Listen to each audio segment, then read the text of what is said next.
Welcome to the Northwest Tank Line Super Bowl shows. We come to you from Radio Row at the Phoenix Convention Center, our 22nd year at the big game. It's the Moj, Bob Marjanovic, along with Chris Burns, and our next guest doesn't need much of an introduction, a man who's basically a legend in the broadcasting industry, the one and only Trey Wingo. We were talking about being old. If I call you a legend, does that make you old? No, it just makes you a liar. It just makes you a liar. No. I'm just happy to be here. I'm here so I won't get fined. Yeah. You know the deal. You know why I'm here. Why are you here? Caesars, right? Yeah, Caesars Sportsbook, and do some work for some other companies as well, but mostly Caesars and the Pro Football Network, the 33rd team, bunch of different stuff. Tell us about Caesars and, it's so funny when you think about gambling in the NFL. Yeah. And how taboo it was. It's evolved a little bit. just a bit. You look down there, there's FanDuel. You look down there, DraftKings. At Radio Row with this huge, huge presence. Caesars over in the corner. Let's take it one step further. I'm old enough to remember when Tony Romo was a football player, and he was going to have a fantasy football convention in a casino hotel in Vegas, and the NFL told him you can't do it. Now we have a football team in Vegas. We have official betting partners of the NFL. We had the draft in Vegas last year, and we're going to have the Super Bowl in Vegas next year. It's amazing how quickly that changed. Money talks, doesn't it? Money talks, and the law changing also talked. As soon as the law changed in the land, they're like, oh, this is okay now? We can take Here we money. go. Yeah. And, you look at the origin. Remember when Jimmy the Greek would be on back in the day? I remember as a kid, and that was. Well, Al Michaels would always slip in, and that kick is very important for some people in Nevada. Yep, the over just hit. You just went over 49 and a half. Well, I'll give you an example. Like when we were doing NFL Live for years, we would do these things, and they were essentially over-under win totals, like prop bets, right? Mm-hmm. They would not let us say the words over-under. They would say, is it going to be more than or less than, and we couldn't name the teams. We had to only name the city. So if it's like a city like New York where there's two teams, the New York team that's in the conference that begins with A, you couldn't even use any of the actual words, and it's amazing how fast. And yet at the same time they had these massive injury reports. Geez, I wonder why they had those every each Thank you. week. Like the only reason the line exists is so everybody can bet correctly. That's the whole point of the injury report, is to set the line so nobody has inside information, which is a fail-safe to making sure nobody's working the system to begin with. Why do you think it changed? Just because of money? Because of money and the law. The law changed. Yeah. And once sports betting became legal everywhere, there was a pot of cash, and the NFL is really good at one thing, making money. Mm-hmm. And, I think it was inevitable that it was going to happen. Absolutely. I can remember us talking about this years and years ago. It wasn't very long that we got in trouble for doing Seahawks pregame shows from a casino. Yeah. Right? We couldn't talk about anything. But I think everybody knew that it was going to change. It's all out in the open now. Nobody's pretending. Here's the other thing, too. I remember being at Radio Row, and, you wanted to see any prop bets or something. You try to log on, say Caesars book or whatever book. Yeah. Entry denied. Yeah, exactly. The NFL actually banned you using through their wireless system to go to those websites from Radio Row. Absolutely. How about this? How about the quality of people that are walking around Radio Row talking about betting on sports? Like, it wasn't very long ago that if a guy was talking about the over-under, he was a shady character. It was usually the guy who was radioactive already. It wasn't somebody that we were trying to get on. Right? Someone you were trying to move on from. It was somebody we were trying to get to leave the table. Hey, Trey, you look at this game. What are some of the storylines for you heading into Super Bowl Sunday? Well, the biggest one that no one talks about to me is that we have a Chiefs team that has hosted 5 straight AFC Championship games, that is in its 3rd Super Bowl in 4 years. If they don't win again, I think everyone's going to look at this run as a failure. Whether that's right or wrong, I think people will say, hey, that was cool. You were the first team ever with 5 to host 5 straight conference championship games. You were also the first team to host 4 straight. You've been to Super Bowls. You won 1. Kind of left some stuff on the table. I think that's interesting, and I hadn't really thought about it that way, about what this is going to do for their legacy, because I don't think they are going to win.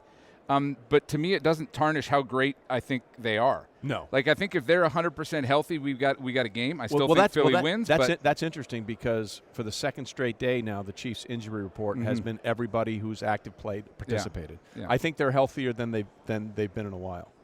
Yeah, or at least on paper they are. Yeah. Well, the Chiefs notoriously are pretty good about not fudging the injury report. Yeah. Like when Travis Kelce had back spasms on the final walkthrough of practice on Friday, it could have been easy to say not put that in.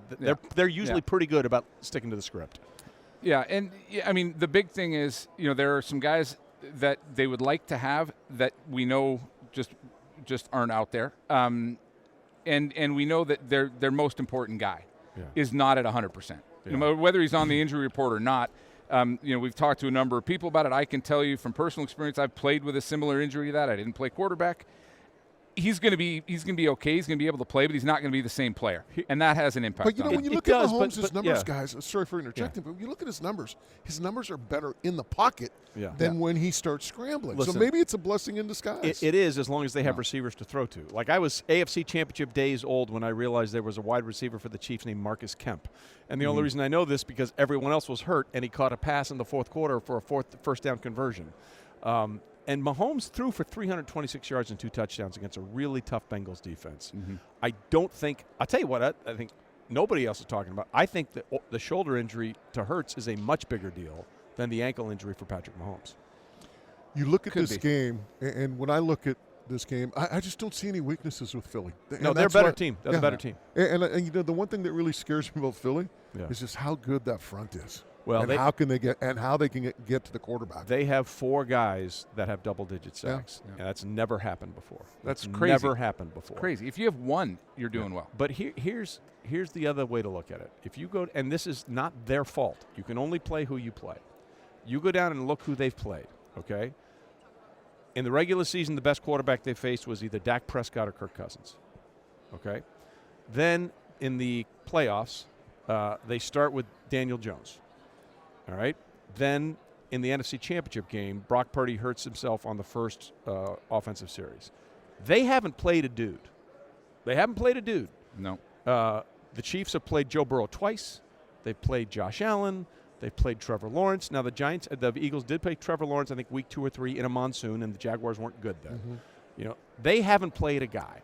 And if Mahomes is 90% and the receivers are healthy enough, this defense is going to – there's a reason Brandon Ayuk said what he said, the San Francisco 49ers wide receiver. I think that the Eagles' defense is really good, but they're about to face their toughest test by far of all 20 games they've played this year. I agree with that. Trey Wingo is our guest. What are some of the other things you're looking at this Super Bowl week, maybe perhaps even off the field? Yeah, well, prop bets are always fun. Yeah. Right? I think one of the best ones is Rihanna over under 9.5 songs. I couldn't name 9.5 Rihanna songs, so I'm taking the under. I know a couple of them are really good, but just weird things like will there be a 2-point conversion? We haven't had a 2-point conversion since there were 2 in the Patriots comeback win in Super Bowl 51. That's plus 240 odds there. Speaking of 2 points, how about a safety? We've actually had 9 safeties in Super Bowl history, 4 in the last 14 games. Plus 835 on that one, and we're due for one of those. How much has have the range of prop bets expanded? Oh my God! Yeah, there's over 2,000 ways to bet, and there didn't used Caesars to be. Sportsbook. The prop bet thing started, by the way, in Super Bowl 20 when Caesars Palace put a bet that the fridge would score an offensive touchdown for the Bears. Really? Because obviously he did that a couple times in the regular season. Yeah. So in the third quarter it happened. Those odds started at 20-1 and they fell down to 2-1 because of all the action on the fridge. And that bet sort of started the entire prop bet craze. So now Caesar still does the thing. Any defensive player to score an offensive touchdown is 20-1 odds. It's only happened to 2 players, the fridge and Mike Vrabel, who did it twice in back-to-back Super Bowls, 38 and 39, as a linebacker catching a touchdown pass from Tom Brady. I'll tell you awesome. the thing about the very first touchdown that Vrabel caught in the Super Bowl. I want to say the game was in Houston. It was. Yeah, and 32-29. I was there and in the locker room after the game, and they're asking Vrabel about making the catch. He goes, that was fine. He goes, we ran it in practice. It was no big deal or whatever.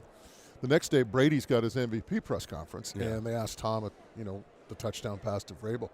Brady's like, man, I was looking at him. His eyes were as big as saucers. He was talking about that. I'll never forget that story, just the discrepancy between how they both viewed that through the different lenses. Vrabel has the greatest stat line in the history of the NFL. I will die on this hill. As a linebacker, in his career, he was thrown to 12 times for 12 catches and 12 touchdowns. That is awesome. It's unbelievable. That's That pretty is good. That's pretty That's good ratio. the greatest ever. That is unbelievable. You know, it's funny though when you're talking about prop bets. The ones that crack me up, and I'm looking at the list that you guys just provided us, like who'll win the coin toss, heads or tails. That gets more action 2 than points. anything else in the game, by the way. Why? Because it's easy. 50-50. 'Cause You you don't have to can- overthink it. And guys like me who don't bet understand what they're betting on. yeah. I mean, first play. But you know what? Now you've seen it. We all have seen it. These prop bets that cross over into other sports. Yeah. Right. Like who score? They'll pick an NBA game. Cross-pollination. Right. Yeah, and yeah, you're yeah. just like, I mean, it's tough enough trying to figure out what's going on in football. Yeah. Now you're going to try to tell me who's going to score more points in an NBA game. People put up like 9-point parlays. I'm like, I can't. That's like algebra to me. Yeah. It doesn't make any sense. Yeah. It's. But they do it, and they hit it sometimes. Yeah, and you know it's funny because when you look at all these prop bets, I'm just like, I like, you know, will a quarterback have a reception in the game? Plus 700, yes. No, minus 12. You got to bet. Who's going to bet 1,200 to win 100? It's happened 3 times. Obviously, Yeah. the Philly special a Yeah. couple Yeah. years ago. True. John Elway caught a pass, and Jim Kelly actually caught a pass when it was batted to himself. So that wasn't intentional, but it Yeah. still counts. All right, how about this before we let you go? Yeah. The Trey Wingo, Caesar's Lock of the Week. That someone's holding. No. Let me leave you with this one, okay? Andy Reid against Andy Reid is perfect. As the Chiefs head coach, he's beaten the Eagles 3 times. As the Eagles head coach, he beat the Chiefs 3 times. Either that holds or Andy Reid suddenly finds a way to not be perfect against Andy Reid teams. Wow. I like that one. That's a great I stat. like that one a lot. I like that. That's really good. Yeah. Hey, Trey, if people want more info with Caesars, how do they go about it? Absolutely, download the Caesar Sportsbook app wherever it's legal in your state, and also you can follow all the Caesar Sports on Twitter, Instagram at Caesar Sports, and you can get Trey's Trends at Caesar Sports, and also at my account at Wingo's. Hey, great stuff, Trey. Thanks for stopping by, and have Yeah. yourself a great week. You two guys, it's Thank only you. Tuesday, but we're getting there. We're getting there.